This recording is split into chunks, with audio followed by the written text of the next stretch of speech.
now we've got an OR here. This is an OR. So we're just going to solve these as two separate problems. So what have we got here in this one? We're going to divide by 9. Let's just do that. So divide by 9. Now, okay, alert. I'm dividing, but I'm dividing by a positive, so no problems here. So it's going to be x is less than or equal to, now, negative 63. I'll write it here. Here's what I'm doing. All right, so x greater than or equal to negative 7. And then here's the OR. All right, so I'm going to bring that down. Or, now just follow this one down. Looks like I'm going to add 3. All right, so what I'm going to do here is add 3. So I get x greater than 3. All right, there we go. Now, this is the inequality form. They're asking for interval form. So interval form, remember, does this. It goes low, comma, high. Now, what's the low here? Well, this says x is to the left of negative 7. So to the left of negative 7, it just keeps going. So this is a negative infinity up to negative 7. Now, infinities are never included, so parentheses there. The negative 7 is included, right, because of that equal sign part. So right there. And then, instead of writing or, we're going to use this symbol right here. It's kind of like a U, but it's really not. It's its own font. That stands for the word or in set theory.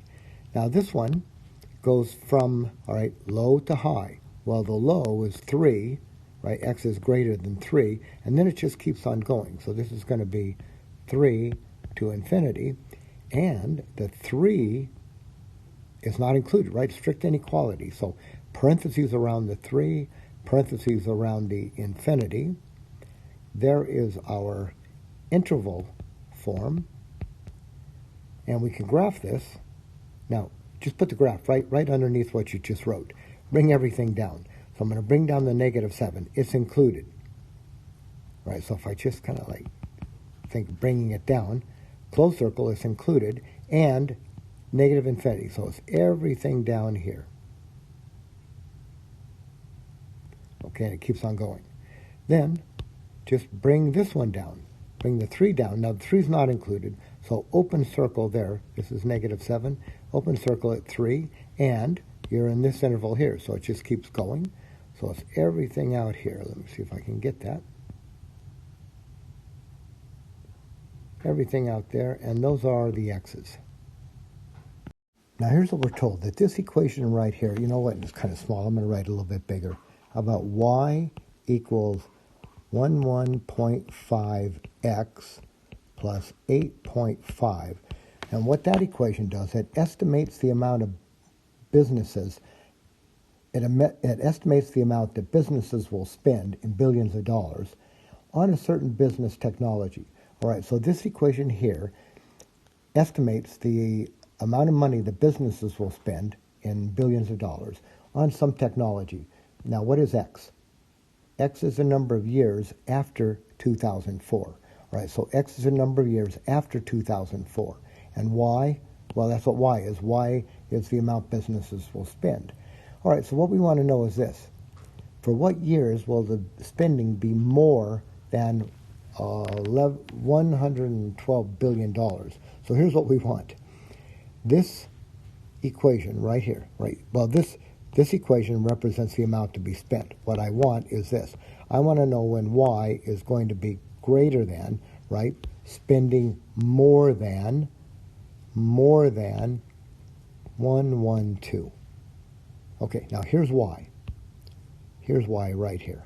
So just put that right in here, and we will have this.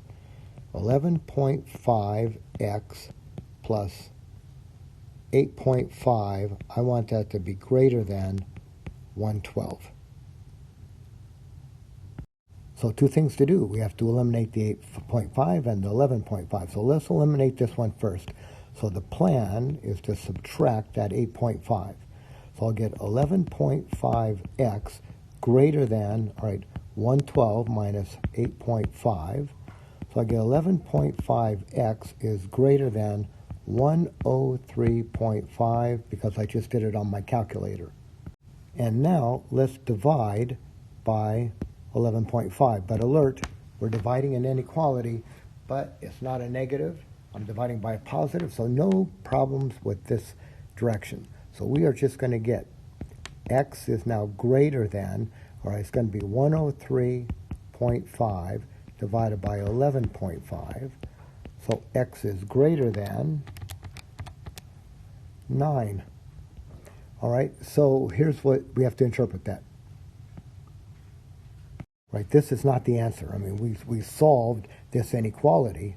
Right, this x greater than 9 is the solution to this inequality, but that doesn't answer the question. The question is, for what years will the spending be more than 112 billion? All right, so what this is the number of years. What is x? It tells us what x is up here, right over here at the top right. X is the number of years after 2004.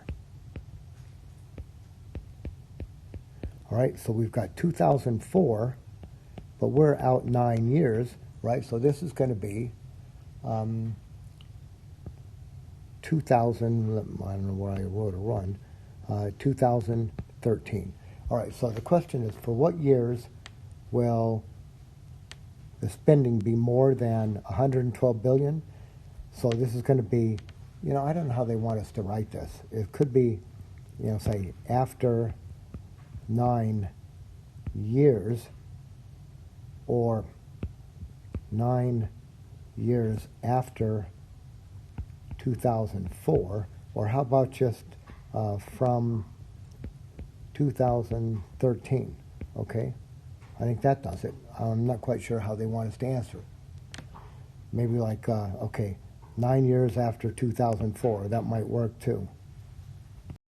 So this problem tells us that Acme Movers charges $245 plus $20 per hour to move a household across town. So here's what they do. It's $245 straight up basic price, and then $20 every hour after. Now, Hank's Movers, they charge $55 per hour flat. All right, so just $55 per hour flat. So here's the question. For what lengths of time does it cost less to hire than Hank? For what time does it cost less to hire Hank Movers? So what we want to know is, when is Hank going to be less expensive than Acme? All right, so why don't we start here? Here's what we're looking for. Okay, if you come over to the top right here, for what lengths of time? So why don't we let x equal the number of hours required to move.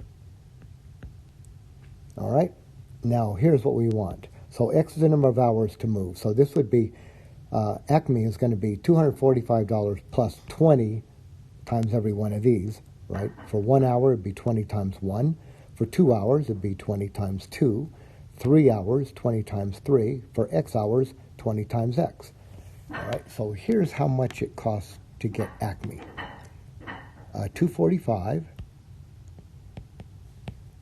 plus 20x. Now, how much does it cost for Hank? Hank is $55. Now, what I want is, I want Hank to be less expensive than Acme. So over here, I'm going to put Hank over here. Now, Hank is 55x, and I want that to be less than Acme, right? So now I've got Hank less than Acme. Okay, so let's solve this. 55x less than 245 plus 20x. Okay, how about if we subtract that 20x? So 55 minus 20. How about 35x strictly less than 245? Divide, alert, we're dividing an inequality by a positive number, so no problem with the direction of that sign. So it's 245 over 35. And what do you know? That just comes out to be 7. So let's write a conclusion now. This is not the answer. That just gets us on the way to the answer. It's a word problem. You've got to answer the question. For what lengths of time does it cost less to hire Hank? All right, so let's say it costs less to hire Hank for moving times less than 7 hours. That's our conclusion.